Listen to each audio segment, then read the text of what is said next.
Nĩ ngatho nyingĩ mũno na nĩ matanya makwa atĩ harĩa hothe mũratwĩra mũrĩ kuma ng'ongo ciothe ciumaga huho mũrĩ thayũ na nĩ matanya makwa atĩ nĩ mũgĩte na bathaka njega na tũgakĩanjĩrĩria wiki o ta ũrĩa gũkĩagĩrĩire. Hwaĩ-inĩ wa ũmũthĩ tũgũkorwo tũkĩaranĩria na mũthuri wonete bũrũri ũyũ ũkĩgariũra harĩa hothe hakinyĩte nĩ makinya ma bũrũri ũyũ nĩ akoretwo akĩmona. Nĩwe tũĩ gwake turakũrehera tabarĩra ĩno ya kĩrĩrĩmbĩ ĩmwe kwa ĩmwe kuma kũndũ gũgwĩtwo Gĩtathũro. Kumanagia na haha njamba ya wĩra kĩrĩmbĩ. Kwana atĩa mũndũ? Gũtirĩ kanaĩ. Ndũĩ no ndĩrakĩona hwena grow up. Kũrĩa tũgakĩhoera. Gĩtagwo Gĩtathũro. Gĩtathũro. Bethe mumito nĩ naha. Kuma haha nginya gwitũ rĩ. Nĩndeka twendi. Ona no thi ihenya. Na ũikaraga Nairobi nĩkĩ? To ũrĩa kĩrĩa mĩcarĩrie. No mĩethere. No mĩethere. Rĩu rĩ, ndũkĩnyite mũgeni witũ ũgeni. Asanti sana, ngatho nyingĩ mũno. Mũgeni witũ wa hwaĩ-inĩ wa ũmũthĩ nĩ mũthuri ti Eugene Wamalwa. Mũthuri ũyũ nĩ mũthuri wonagĩte bũrũri ũyũ ũgĩkũra. Karibu sana mheshimiwa. Asante Mike. Na asanti sana kwa kutualika nyumbani kwako. Karibuni. Na kuitikia kuzungumza na sisi katika Kirerembe. Asante sana. Kirerembe inamaanisha unaona hii inatoka hivi. Yes. Hii ndio hii tunashika, hii ndio Kirerembe. Wekelea kuni yako. Acha niweke yangu. Well done. Tuko. Asante. Kirerembe hii. Ndugu yangu Ndio. Kwana atĩa? Tire no huru. Jigwa we muthoni. Tuko. Your father was a senator. Yes. Akigurana kwa bara ya Kenyatta. Sasa sisi ni wadhoni. Ni wadhoni. Na ninyi Wakikuyu mnasema gare hitagwa ni mudu na mudhoni. Na tu age mates ndio mukuru gutokera. An age mate is 10 years. Yes, no, sisi ni rika moja. Na nyinyi Wakikuyu mnasema nyumba narika itu. Karibu sana. Asante sana. Hiyo rafiki yangu Tony Gashoka ndiye aliambia mimi hiyo maneno. Tony Gashoka. Wapi Tony? Tony yako maeneo ya Mombasa. Alihama Nairobi. Yeye na mimi ni rika moja. Sasa waniambia kwa Kikuyu mambo mawili muhimu sana, nyumba na rika.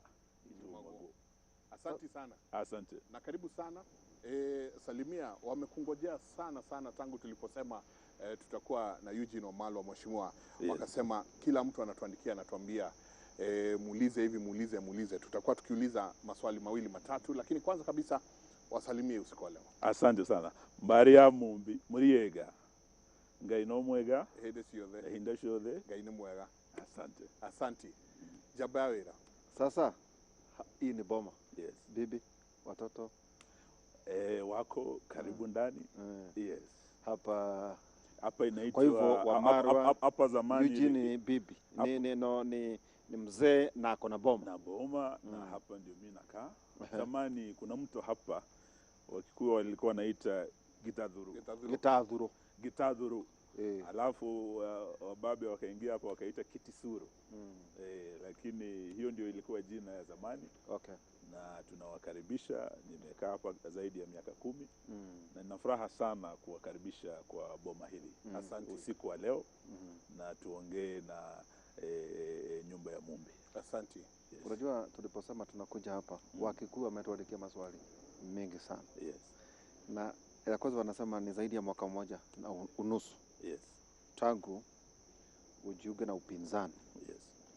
Lipi umefanya la busara kwa upinzani? Kwanza ni mwaka wa pili. Mwaka wa pili sasa.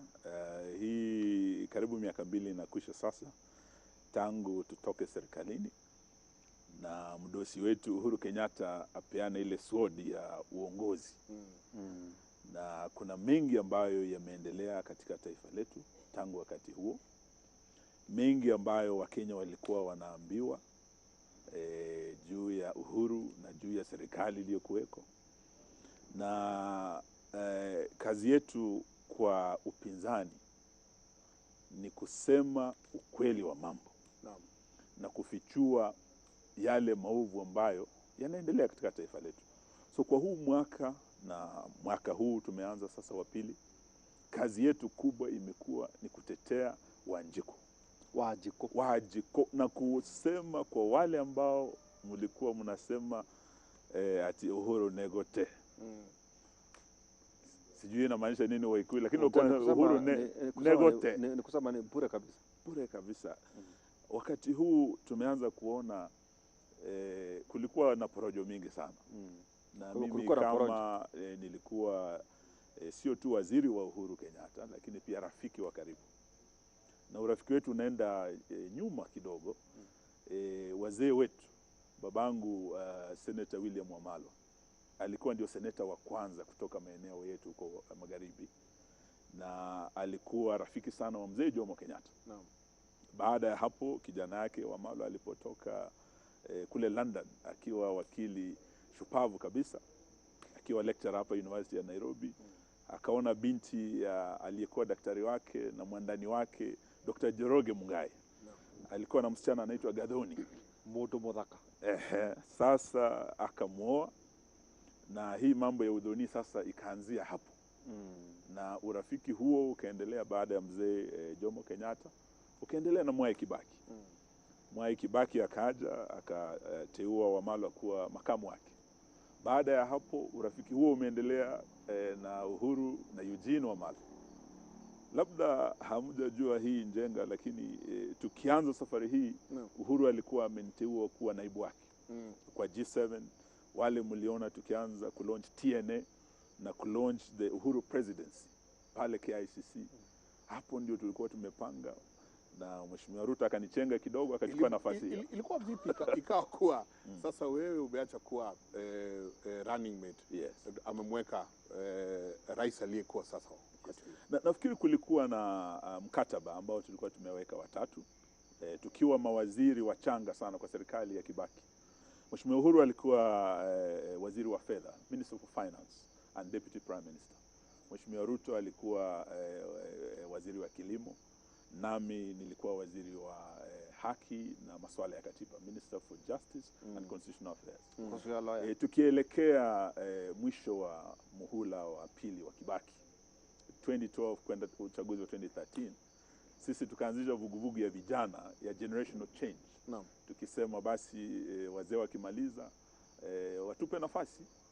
Na hata tukaenda kule magharibi mwa Kenya, nakumbuka wazee wa Luya walikuja wakatubariki sisi watatu, wakatupa mikuki tatu, kapea Mheshimiwa Uhuru yake, Mheshimiwa Ruto yake, wakanipa yangu. Mkuki wa kwanza ilikuwa kubwa zaidi. Lakini ujue sasa mcheza kwao hutuzwa. Lakini wenzangu tulioanza nao hii safari, mkuki wa kwanza uliingia wa Uhuru Kenyatta kwa awamu ya 4 ya urais wa Kenya. Mkuki wa pili wa Mheshimiwa William Ruto ndio huu umeingia kwa awamu ya 5 ya urais wa Kenya. Na natumai mkuki wa 3 wa Wamalwa utaingia kwa awamu ya 6 ya urais wa Kenya. Tutafika hapo. So bado tunaendelea kujipanga tukielekea kule, lakini mengi ambayo yametendeka sasa. Nimefurahia sana kusikia Mheshimiwa naibu wa rais Rigathi Gachagua akiomba msamaha kwa Mama Ngina, akisema ni kama kulikuwa na kichaa kidogo kilikuwa kimeingia sababu ya siasa. Lakini yale ambayo walimfanyia Mama Ngina Kenyatta hayakuwa sawa. Na hilo jambo limenifurahisha, lakini pia limefurahisha Wakenya wengi. Sababu Biblia yatuambia kwa kitabu cha Kutoka, in the book of Exodus 22:22, ya kwamba mjane na yatima wewe ukiwakosea, ukiwadhulumu wale, litamkasirisha Mungu sana, huenda akakupiga pigo ambalo litafanya bibi yako awe mjane ama mtoto wako awe yatima. So kuingilia mama yatima, mama mjane, Mama Ngina Kenyatta, kuharibu mali yake, kuiba hadi kondoo zake, hilo lilikuwa jambo la kihuni, jambo la kishetani ambalo nafurahi sana, sababu najua rafiki yangu Gachagua mke wake ni pastor. Labda anakutazama. Na naamini ya kwamba Pastor Lucas alimwambia haya mambo mlifanyia mjane wa Jomo Kenyatta huenda yakaturudia sisi. Na alifanya jambo muhimu sana, kupeana ile apology. And for that, popote alipo Bwana Gachagua, nampa hongera usiku wa leo. Rigiji, you did the right thing my brother. Na ile the only thing tungetumai ya kwamba hata bosi wake pia vile vile angefanya ndio swali. Angefuata mfano wa naibu wake. Wanasema tu deputy president alifanya vizuri kuomba msamaha, lakini walikuwa caravan moja bwana. Wewe umefanya siasa ukiwa Azimio. Yes. Raila, Uhuru, kila mtu. Yes. Lakini Rigiji hakuwa peke yake. Yes. Kwa huo msafara walikuwa na vijana wa Bambe. Rais tulia naka kwa mamlaka kwa wakati huu. Yes. Kwa nini? Kwa sababu yeye ni mwadani wako, umwambie hata yeye rais. Usiku wa leo naamini hata yeye kuomba msamaha isionekane kwamba ni Rigiji tu yeye alikosa.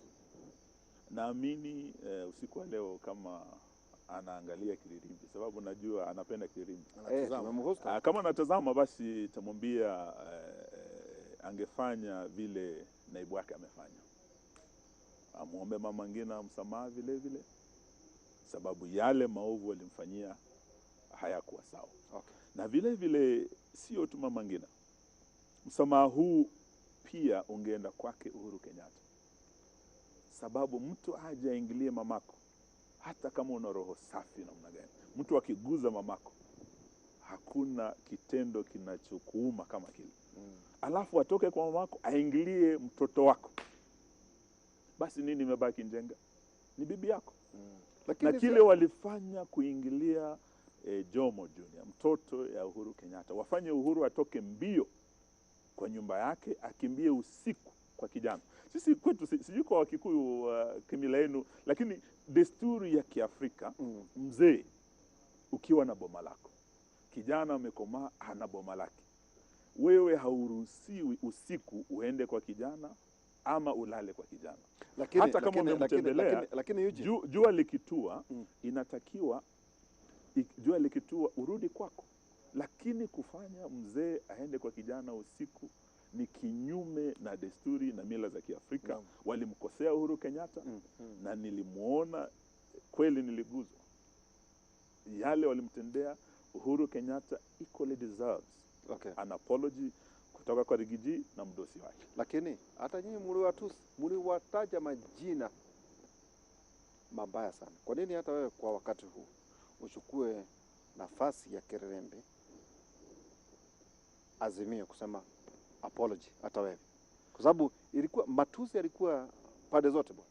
Nafikiri Waiguru hapo umesema jambo muhimu, na mimi kama Eugene Wamalwa, mimi huwa sifanye siasa ya matusi ama siasa ya vita ama siasa ya madharau. Mimi naheshimu kila kiongozi, naheshimu wananchi, lakini kama kuna yeyote usiku wa leo kwa Kiririmbi ambaye nilikosea, labda kwa matamshi yangu ama vitendo vyangu, usiku wa leo vile vile naomba msamaha. Na kama kuna wale, sababu kuna wengi wamenitusi, mmesikia matusi mengi kutoka kwa rais, kutoka kwa watu wa Kenya Kwanza. Kwa hivyo ni wakati wa maridhiano. Pia na wasamehe. Na huo ndio mwelekeo nchi inatakiwa ichukue. Sababu nchi kuja pamoja kwanza lazima kuwe na msamaha. Kwa hivyo lakini kuna hili kamati la umoja na maridhiano, NADCO. Yes. Na wewe ulikuwa mwanachama, uliketi kuchukua maoni wa Kenya. Lakini Wakenya wamekushangaa sana. Yes. Kwa nini? Kwa sababu mwishowe umekataa kutia saini mapendekezo. Kabla ujibu hayo, naomba tu nipatie muda kidogo, maana nasikia mwelekezi wangu akiniambia tupunge unyunyu kidogo. Asante. Pia tukirejea tutaulizana. Umekuwa kwenye siasa kwa wakati mrefu, umeangalia, umeona siasa ya Kenya hii, umekuwa kwenye serikali, umekuwa CS kwa wakati mrefu, umeona ambavyo siasa za Kenya zinavyopinduka, siasa za Kenya zinavyoendelea. Tutaulizana venye tunaulizana na Kikuyu, Vororiweha. Kama ni wewe ungekuwa hapo. Niko Rufio. Sasa mali huko Vororiweha. Niko Rufio. Tutire mbesha mene. Tutarejea wakati Wakenya wanaumia bana. tutarejea wakati usiokuwa mrefu. Tunaomba tupunge unyunyu. Nĩ ngatho nyingĩ mũno kũrĩ inyuothe mũrathiĩ na mbere na kũtwarĩria hwaĩ-inĩ wa ũmũthĩ. SMS yanyu no irathiĩ na mbere na kũingĩra 22488 nĩyo namba itũ ya SMS. Asante sana. Ririkana angĩkorwo nĩ ũratũcaria kũrĩa nenda-inĩ, no ũingĩre kũrĩa Citizen Digital na nĩ ũgũtũkora kũu twĩ kĩmemerekia ĩmwe kwa ĩmwe. Tũikĩrie coke kahinda gatarĩ kũnene.